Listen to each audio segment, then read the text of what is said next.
Hey guys. Right. So we actually have a new death battle today. This one is Dante versus Clive, Devil May Cry versus Final Fantasy 16. I actually played the game. I actually played 16.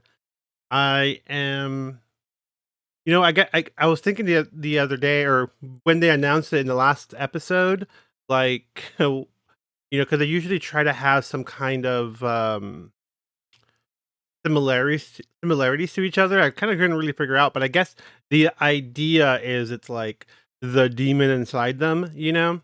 Sorry, spoiler alert for the ones who've never played Final Fantasy 16, but I guess you guys wouldn't be watching this if you guys hadn't already watched it with, like, the episode, or don't care that much to know because they're gonna spoil it for you anyway, right? Um, and then earlier this year, I did react to The Devil May Cry on Netflix, so yeah, I'm kinda curious. Though, I mean, obviously, before this even starts, like, hmm, from what I remember, I mean, Dante is, like, really, really tough to kill. So, even though I think there's potential for Clive to be stronger than Dante, I don't know if he's gonna have anything that can, like, guarantee the kill. I'm definitely curious to see what's gonna happen. But yeah, my bias is probably that Dante might take this. But we'll see. Um, I think that's it. Yeah, let's just get started. If you haven't done so already, please like and subscribe. Helps me out. Okay. All right, guys, let's get started. All right.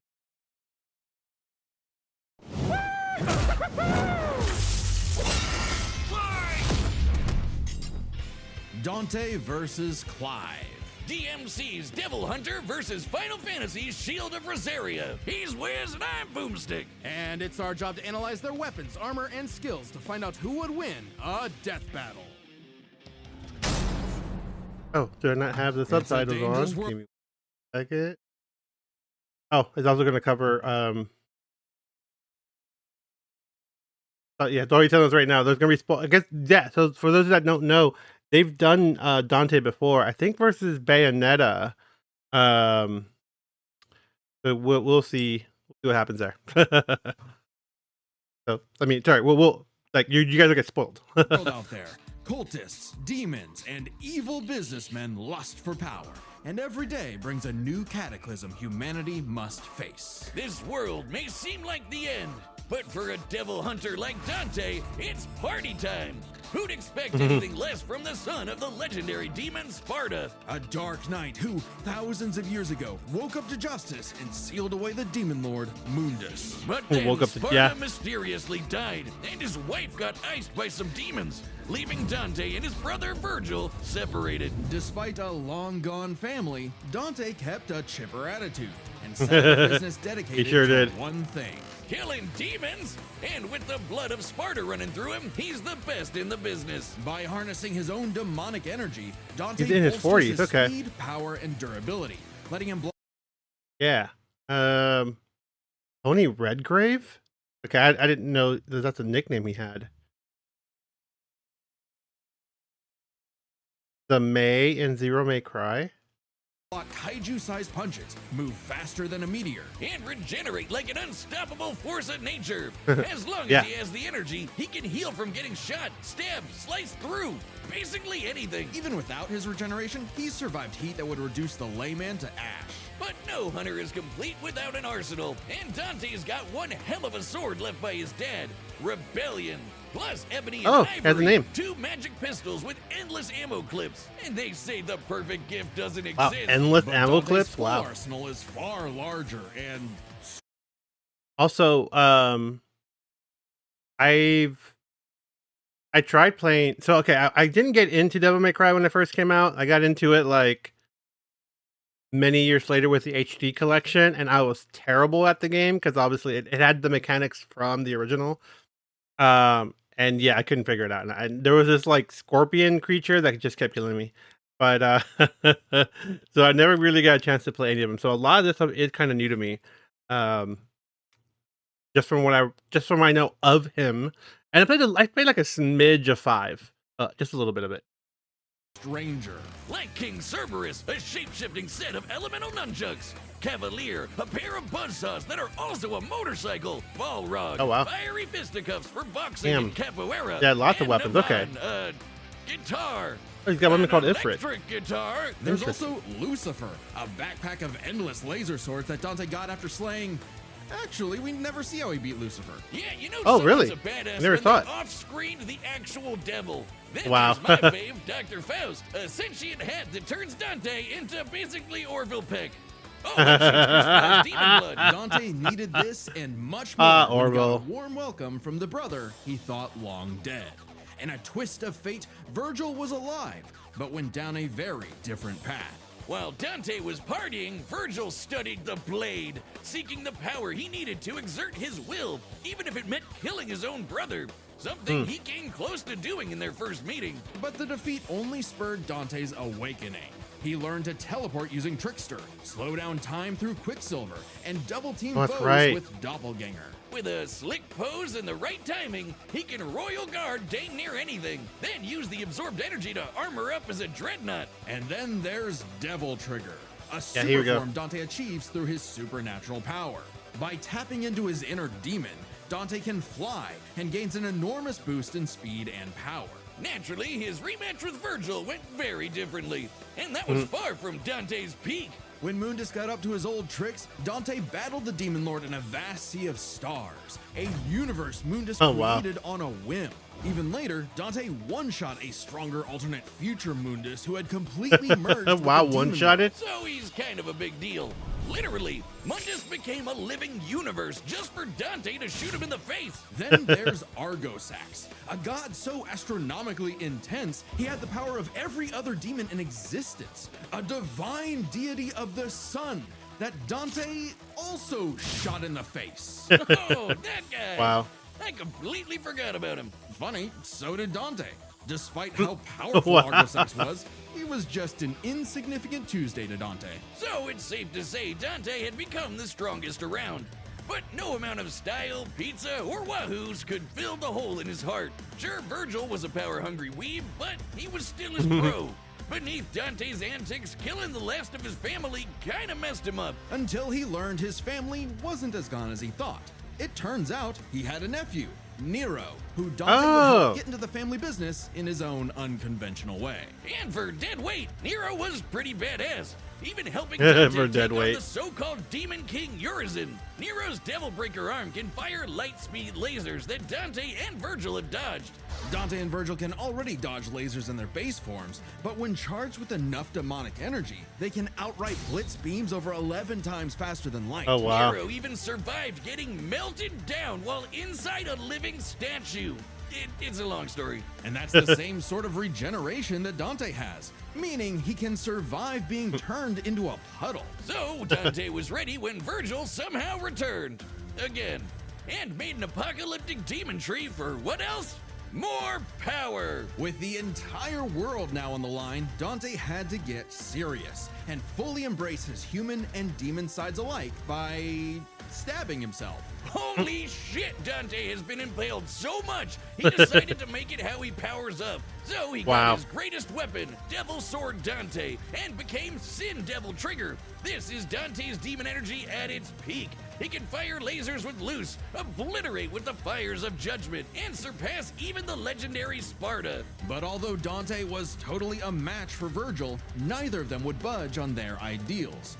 Both were destined bombarded to from duel meteors? until one was dead forever. But thanks to Nero and two well-placed bitch slaps, they got some sense knocked into them. Dante realized that if he couldn't make Virgil abandon his ways, he might as well keep an eye on him.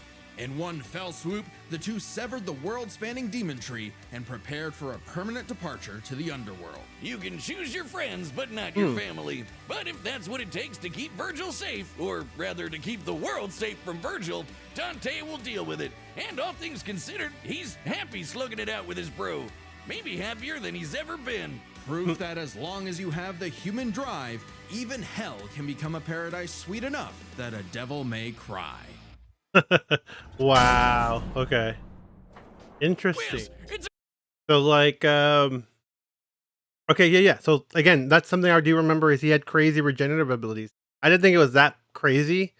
Um, like the fact that he can come back from even being a puddle. So yeah, I mean, I feel like that's the thing that I don't know, and they didn't even go over much of his weaknesses.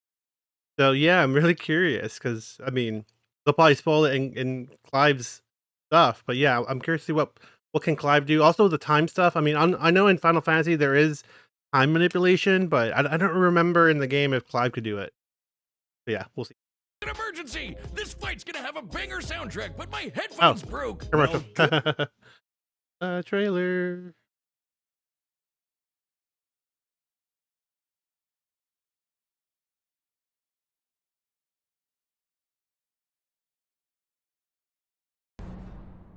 Sit down as we tell the tale of the kingdom of Rosaria and its prince, Clive Rosfield, a man destined to be a dominant, the host to a mighty guardian icon. Anybody who's a Dom can draw on magic life juice called ether, becoming a big scary monster. And commanding the element they embody to create storms, slay armies, and split the sea. Yeah, these things were Dominants are ginormous in the forces game. of nature, and Clive would be the dominant of the Phoenix. Well, he was supposed to, but Big Bird said no thanks and instead picked his sick little brother Joshua. Parents don't play favorites, but I guess ancient monsters can. That's funny. Okay, so yeah, dominant. Yeah, okay, so interesting that the Phoenix didn't pick him. I played the game. I mean, it was already been what 2 years, 2.5 years since the game came out. So I played it back then. Yeah, and then for those who don't know him, he's in Tekken 8. For the ones who didn't play the game. Despite the rejection and a deep loathing from his mother Annabella, Clive That's and Joshua right. were She like only hated kind him. to Not even that Clive wasn't his saw real the mom. bird and his brother bore and Right? accepted his blessing of the Phoenix I don't in remember. hopes of becoming Joshua's shield. Meaning he learned a bunch of magic. He can shoot fire, teleport with Phoenix Shift, and took down this beast before he was even out of puberty. Even without magic, Clive's a capable swordsman, able to boost his speed and perception with precision dodge. But it wasn't enough when Annabella betrayed Rosaria for the Empire of Sanbreque. In one night, Clive's knights, people, and his own father were slaughtered before him. Quick, yeah. someone use a Phoenix down! Those aren't in this game. Well, that's unfortunate. But the Phoenix icon sure is, because the trauma of everything made poor Joshua lose control. Clive wanted nothing more than to help his brother, and perhaps this desire awakened the icon that was in him all along, the fiery beast, Ifrit. Boy, is Ifrit a wild one. Just standing nearby will incinerate the average Joe. It can Yeah, I make remember fire that. barriers, That regenerate sucked. lost limbs, decimate foes with a flaming spirit bomb, and shatter a walking mountain. The downside being Clive couldn't control it. He didn't even remember becoming Ifrit or battling the Yeah. Phoenix in a fight that reduced everything he loved to cinders, leaving Joshua presumed dead. If that wasn't bad enough, dear old Ma found him the next day and made him a slave to Sanbreque's army. Clive spent 13 years wallowing through life, searching for Ifrit's host for revenge, only to learn the one he wanted to kill was himself. This revelation hit Clive like a phantom train. He thought death was all he deserved for taking the lives of Joshua and so many others. Even so, there was a light at the end of the tunnel. No, not like that. Thanks to his friend Jill, the outlaw Sid, his doggo Torgal, and a Yes, very Torgal was with his amazing. self-hatred, Clive learned to carry the torch for his brother, fighting the real problems plaguing his world: crystals and racism. In the world of Valisthea, Yeah. prejudice is alive and well for bearers. Basically, anyone who can use magic without special crystals. So what better way to dismantle the Right. system than to help fellow bearers and destroy the mother crystals ruining the planet, all while picking up some nifty abilities. Yeah, I remember that in the game. Yeah, essentially, if you can use magic without crystals, like without needing some kind of like help, you were basically turned into a slave.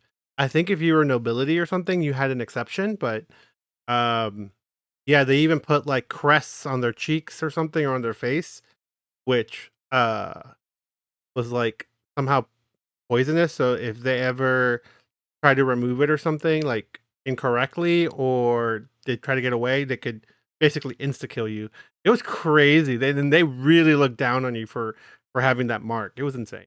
Through a mysterious power that lets him absorb icons, Clive took Garuda, an avian with sharp slashes and sharper talons. From Sid, he received Remove, so he could summon lightning. From his bane Sid was he got great in Shiva this game. to freeze lava and even time itself. With Titan, he can block and absorb blows with earth-shattering fists. From this Dragon Prince, he got Bahamut and some deadly lasers. And through Odin, he can slow the flow of time and slice apart the fabric of space. Damn. Looks familiar. These powers, Okay, Clive there we go. stepped up to lead Some the connection, Bears, right? And even reunited with Joshua, who was alive all along.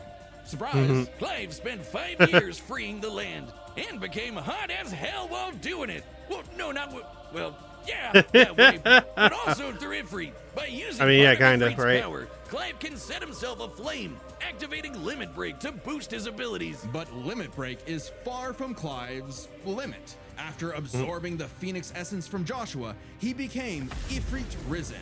Now fully in control of the monster that had tormented him, he embraced his role as a shield for his brother and friends. Just in time to battle in space, block a planet-wiping Yeah, blast, these and online, overpower this these dragon at the it wasn't speed of online. light. These battles That's were no crazy exaggeration. in the game. Ifrit Risen is literally stated to move at light speed.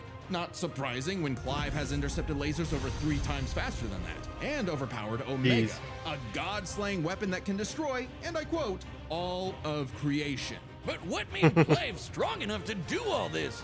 You know, besides the majestic man cleavage. Turns out Clive's birth was orchestrated. He was intended to become the vessel of Ultima, an ancient, all-powerful being that created That's humanity, right, this but abandoned thing. them after they developed free will. Meaning everything that happened was the fault of one person. God, the bastard! But Clive wouldn't be a puppet.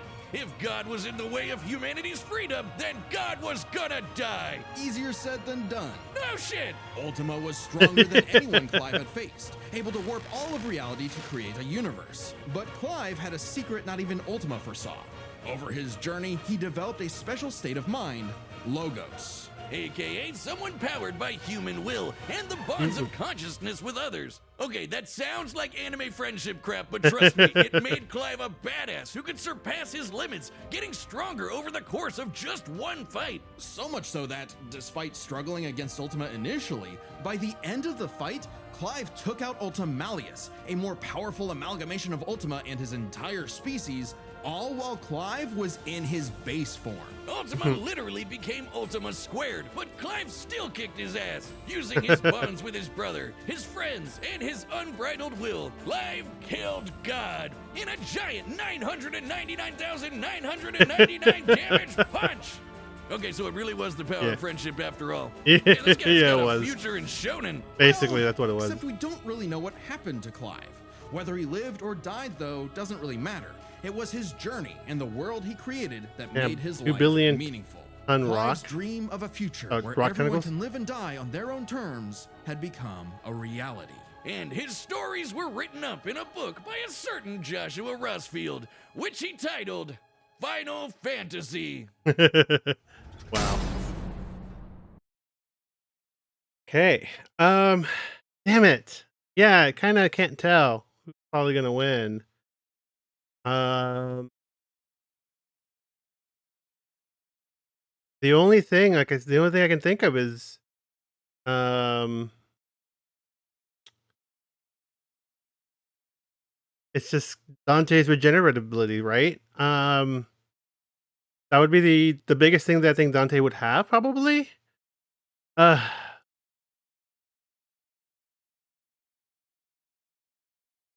hmm. Yeah, I feel like that's gonna be. I mean, they both killed gods, right? You know, and Dante killed Lucifer, so I think maybe strength or might be equal. I don't know. This is gonna be a bad guess. Yeah, I'm gonna stick with my bias at Dante. Let's go, Dante. Even though I do like Clive. Right, the combatants are set, and we've run the data through all possibilities. It's time for a death battle!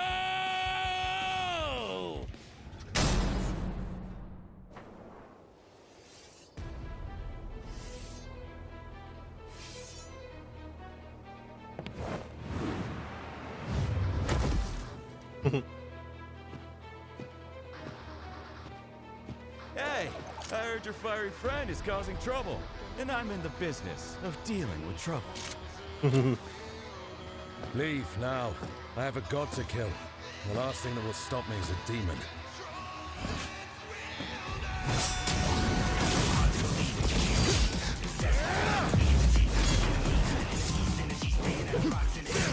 Already the fight's so good.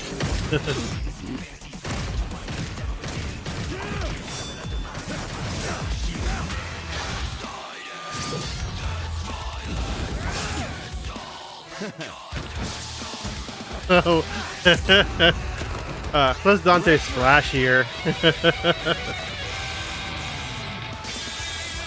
Fancy yourself a bard?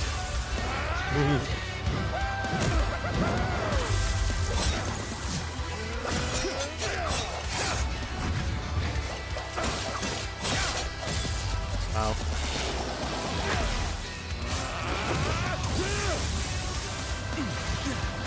Oh wow. Hilarious. Oh whoa.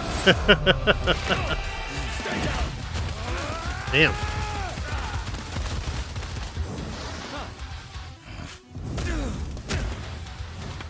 No hiding in the shadows anymore, Smokey.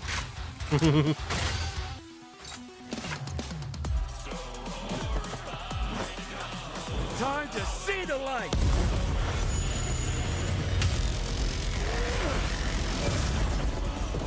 Damn.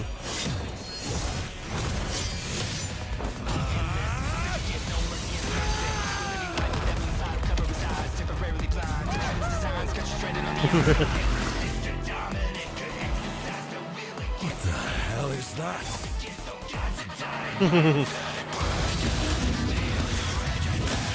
Oh cool, he did have a trigger? He did.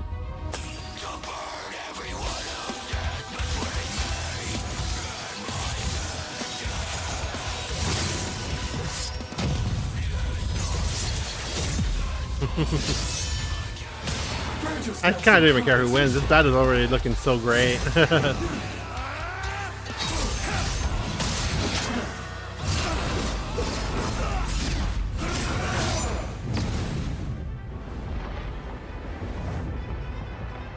Still holding out on me?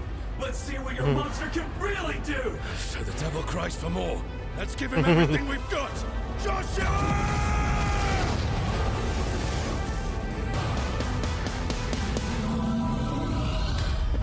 So cool. Ifrit was so cool in this game.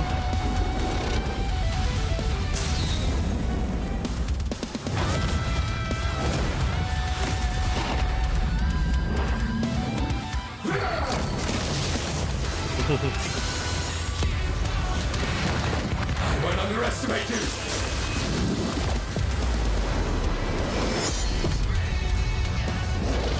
Man. Oh damn. Mash those buttons.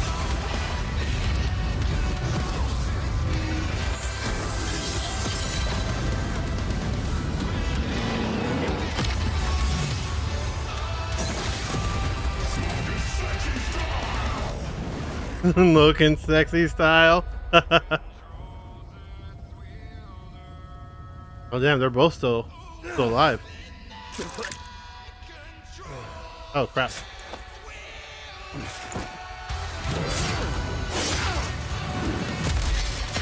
Please. Just once. I need more. It's been a bash, Smokey. Jackpot! I need Ifrit! Oh damn.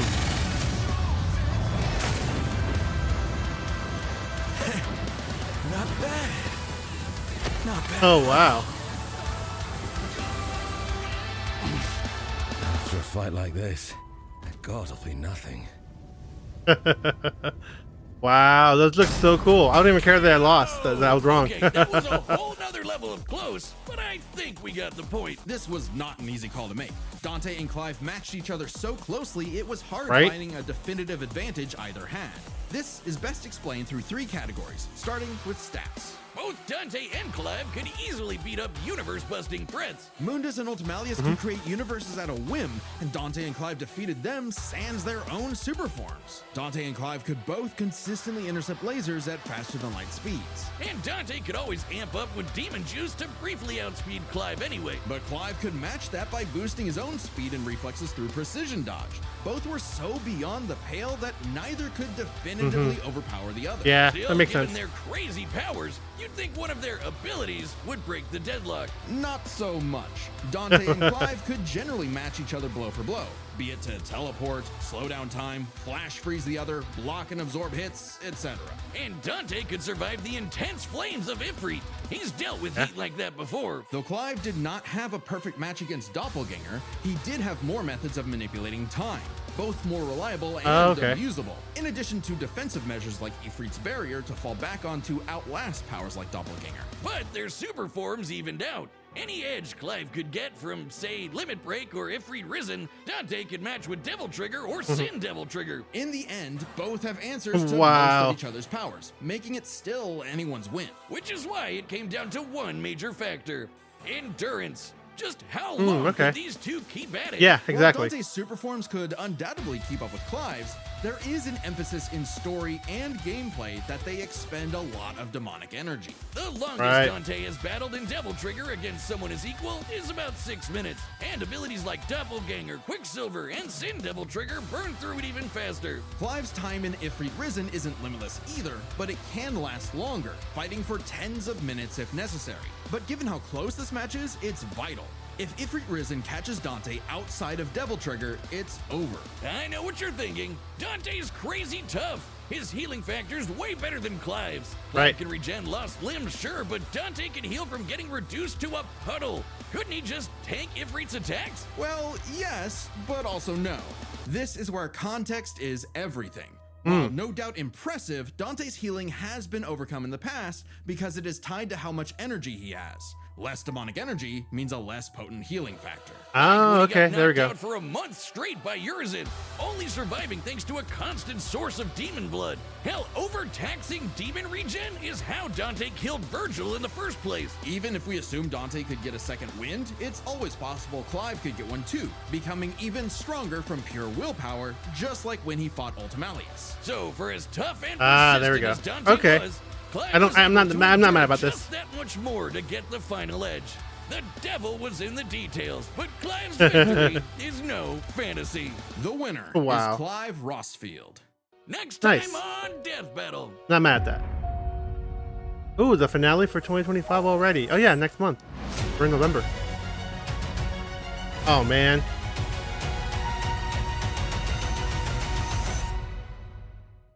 Subscribe and join as a member to see more Death Battle. Wow, that's gonna be so cool to watch. That's crazy. I mean, just looking at this, I mean, right? Yugi has actual magic, Ash doesn't, but you never know. I wouldn't be shocked. I mean, Ash is using the actual Pokemon. Yugi has like the cards are real. I don't know. Either way, it's still gonna be a fun matchup. This is probably gonna be a really fun battle. So I'm excited to see that. But okay. You know what? I ain't mad. About losing that one. They basically just came down to the endurance, so that's not bad at all. Kind of cool though. Like in the back of my mind, I did want Clive to win. But I was just looking at the stats. I'm like, I think Dante's healing factor, right? But yeah, I've never played those games, so I didn't even think that he had a limit to his regeneration. So that definitely got me. Oh, well, no worries. And then yeah, next month, that's exciting. The last one for 2025. I'm kind of excited to see that one because I remember a lot of their season finale stuff. They would go crazy with the graphics, and this one looked really, really good. So I kind of can't wait for the. All right, guys, that's it for this one. See you guys next time. Bye.